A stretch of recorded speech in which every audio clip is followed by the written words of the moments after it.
Russia's costly military campaign in Ukraine has likely significantly depleted Russian equipment and manpower reserves necessary to sustain a successful large-scale offensive in eastern Ukraine, says the Institute for the Study of War. Russia's inability to regenerate expanded mechanized vehicles in the short term further restricts Russian maneuver warfare capabilities. Now, the International Institute for Strategic Studies reported that Russia lost about 50% of its T-72B and T-72B3M tanks. The timely Western provisions of tanks and armoured vehicles to Ukraine would further offset Russia's ability to conduct mechanized warfare as Russia struggles to restart its defence production in the immediate term.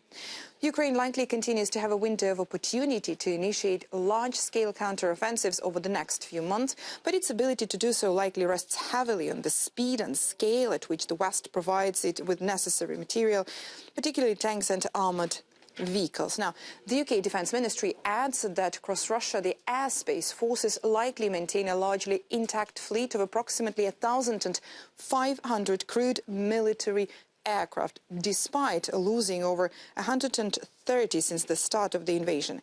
It is unlikely that the airspace forces are currently preparing for a dramatically expanded air campaign, as under the current battlefield circumstances, it would likely suffer unsustainable aircraft losses. Overall, Russian air power continues to significantly underperform in the war, constrained by a continued high threat from Ukrainian air defenses and dispersed basing due to the threat of strikes against Russian airfields. Russian combat jets operate almost exclusively over Russian-held territory, preventing them from carrying out their key strike role effectively.